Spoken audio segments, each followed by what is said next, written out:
اور آگے اللہ نے فرمایا وَلَا تُصَلِّ عَلَىٰ أَحَدٍ مِّنْهُمْ مَاتَ أَبَدًا وَلَا تَقُمْ عَلَىٰ قَبْرِهِ إِنَّهُمْ كَفَرُوا بِاللَّهِ وَرَسُولِهِ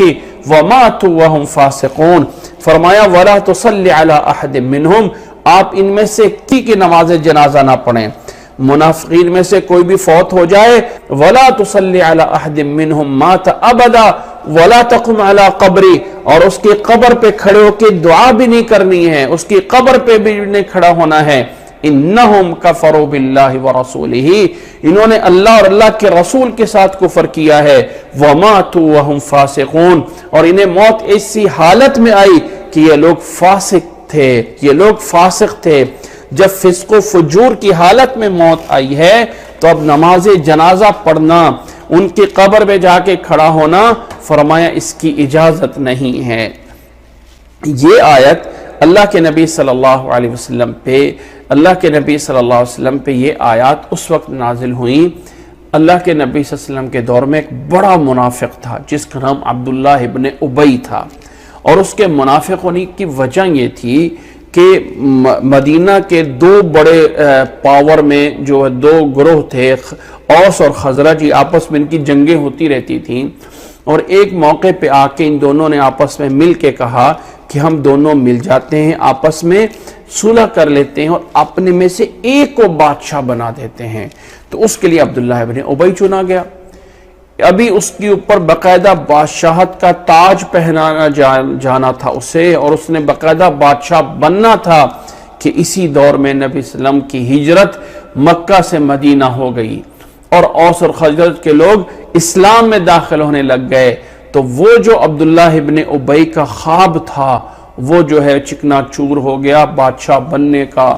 تو اب ظاہراً وہ اوپر سے مسلمان ہو گیا تھا لیکن اندر سے کافر تھا۔ وہ کہتا تھا کوئی چانس ملے کہ یہ نبی نکل کے جائے اور پیچھے سے میں بادشاہ بنوں، یہ بنوں، یعنی کوئی کہ یہ خواہش موجود تھی۔ تو یہ سردار عبداللہ ابن ابی منافقوں کا تھا، جس کا نفاق واضح تھا، جس کی دشمنی واضح تھی، کئی جگہوں پہ جو ہے وہ نکل چکی تھی۔ اللہ کے نبی صلی اللہ علیہ وسلم جب یہ فوت ہو گیا تو اس کے بیٹے کا نام بھی عبداللہ تھا، اس کا نام بھی عبداللہ، بیٹے کا نام بھی عبداللہ۔ اچھا عربی میں ایسا بھی ہوتا ہے کہ بیٹا بھی اور باپ کا سیم نام ہوتا ہے، عبداللہ اس کا نام بھی اور بیٹے کا نام بھی عبداللہ عبداللہ ابن ابی۔ تو عبداللہ جو اس کا بیٹا تھا وہ سچا مسلمان تھا۔ جب باپ فوت ہوا تو وہ نبی صلی اللہ علیہ وسلم کے پاس آیا اور کہا کہ اللہ کے نبی صلی اللہ علیہ وسلم آپ میرے باپ کا نماز جنازہ پڑھائیں اور آپ اپنی قمیض دیں، میں اس کو پہنا دوں تاکہ شاید اللہ اس کو معاف کر دے۔ نبی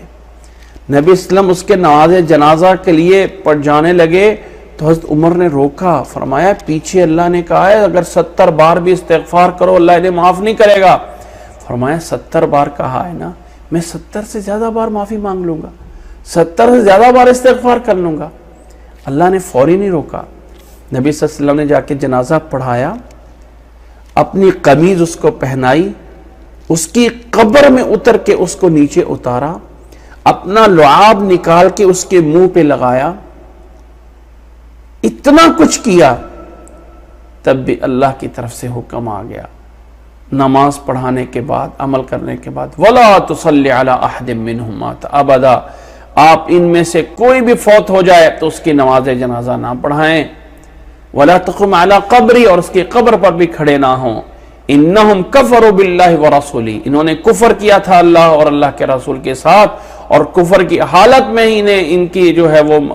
وفات ہو گئی، تو اب آپ ان کی نماز جنازہ نہ پڑھائیں۔ یہ بعد میں حکم نازل ہوا۔ اللہ کے نبی صلی اللہ علیہ وسلم نے اس کے بعد پھر کسی اور کی نماز جنازہ ایسے لوگوں کی نہیں پڑھائی۔ مثلا زمزم کے پانی سے لوگ جو ہیں اپنے کفن کو لیتے ہیں اور عمرے میں لے کے جاتے ہیں، حج میں لے کے جاتے ہیں، اور وہاں اپنے کفن کو زمزم کے پانی سے دھوتے ہیں، اور دھونے کے بعد پھر اس کفن کو اٹھا کے بیت اللہ کا طواف کرتے ہیں کہ ہمیں اس کفن میں دفنایا جائے گا تو اللہ ہمیں بخش دے گا۔ اس طرح قرآن مجید کو جو ہے وہ کئی غلافوں میں لگا کے، یہ جتنے بھی تبرکات ہیں یہ چیزیں اور جن کا نبی صلی اللہ علیہ وسلم کی زندگی کے ساتھ ہے، اللہ کے نبی صلی اللہ علیہ وسلم کے بال مبارک، اللہ کے نبی صلی اللہ علیہ وسلم کے زبان سے یعنی منہ سے نکلا ہوا کوئی تھوک ہے، اللہ کے نبی صلی اللہ علیہ وسلم کے جسم کا بس پسینہ ہے، آپ صلی اللہ علیہ وسلم کے بال مبارک ہیں، ان کا جو ہے وہ برکت کے لیے لینا یہ صحابہ تک محدود تھا۔ صحابہ کے بعد کسی صحابی کا برکت تبرک کے طور پہ بال لینا، برکت کے طور پہ اس کا جو ہے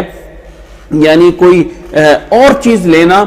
یہ منقول نہیں ہے، یہ ہمیں کہیں نقل میں نہیں ملتا ہے۔ اس آیت میں اللہ کے نبی صلی اللہ علیہ وسلم نے اس منافق کو اپنی قمیص پہنائی اور تیرا کفن میں دھویا، کفن زمزم میں دھویا ہوا اس سے ہزارہا